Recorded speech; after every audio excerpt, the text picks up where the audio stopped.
దేవుని దగ్గర వచ్చిన వారు దేవుని యందు నమ్మిక ఉంచాలి. నమ్మిక ఉంచగలిగితే నిత్యము సియోను కొండ వలె స్థిరంగా ఉంటారు. నమ్మిక ఉంచగలిగితే యెరూషలేము చుట్టూ పర్వతములు ఉన్నట్లు మన చుట్టూ ప్రభు ఉంటాడు. హల్లెలూయా. అంతేకాదు, ఆయనను నమ్మాలంటే మన సొంత బుద్ధిని దేవుని దగ్గర ఉపయోగించకూడదు. ఆయన్ని నమ్మాలంటే మన ప్రవర్తన చొప్పున మనం నడవకుండా మన ప్రవర్తన అంతటిని చెప్పండి ఆయన అధికారమునకు అప్పగించగలిగితే నీ మార్గాన్ని ఆయన సరళం చేసేస్తాడు. ఆ మార్గం ఏంటంటే నేనే మార్గం అన్నాడు నా యేసయ్య.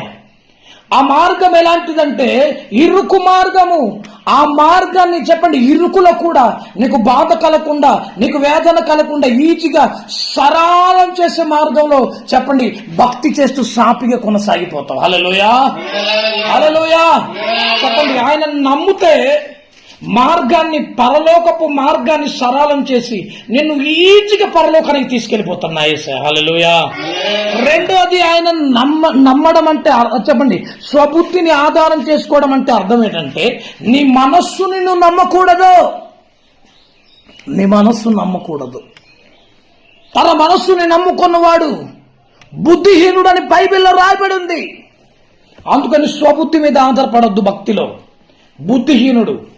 అందుకే నీ ప్రవర్తన అంతటిని ప్రభు అధికారమునకు నువ్వు అప్పగించగలిగితే కంపల్సరీ ప్రభు ఏం చేస్తారో తెలుసా? ప్రభు నీ మార్గాన్ని సరళం చేయగలిగే సమర్థుడు. హల్లెలూయా, హల్లెలూయా, హల్లెలూయా, హల్లెలూయా. ఆయన నీ మార్గాన్ని సరళం చేస్తాడు. చెప్పండి ఎంత కష్టం వచ్చినా ఎంత బాధ కలిగినా ఈజీగా నీవు పరలోకానికి వెళ్ళిపోతావు. రెండోది ఆయన నమ్మడం అంటే ఏంటంటే యెహోవాను నమ్మువాడు ధన్యుడు, ఆయన వారికి ఆశ్రయంగా ఉంటారంట. నమ్మడం అంటే ఏంటంటే ప్రభు ఉత్తముడని రుచి చూసి నమ్మాలి.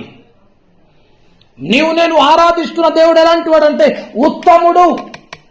ఈ ఉత్తముడైన దేవుడిని ఎలా నమ్మాలంటే రుచి చూసి నమ్మాలి. ఆయన చేసే కార్యాలను నువ్వు అనుభవించి నమ్మాలి. ఆయన ఇచ్చే ప్రసన్నతను అనుభవించి నమ్మాలి.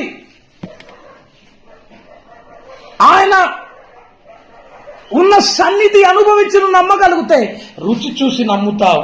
చెప్పండి నువ్వు ధన్యుడైపోతావు. హల్లెలూయా. ధన్యుడైన నీవు చెప్పండి ఎలాగుంటావు తెలుసా? చెప్పండి జలముల యొద్ద నాటబడిన చెట్టులాగా ఎప్పుడు పచ్చగా ఉంటావు. నీ ఆత్మీయ జీవితం ఎలాగుంటది తెలుసా?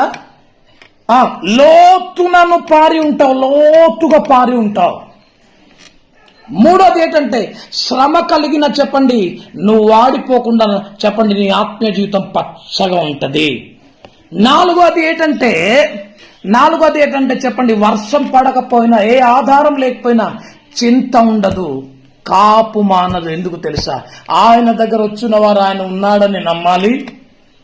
ఆయన ప్రతిఫలం దయచేస్తాడని నమ్మిన యెడల చెప్పండి నా ప్రభు మీకు ప్రతిఫలం దయచేయును గాక. ఆమేన్.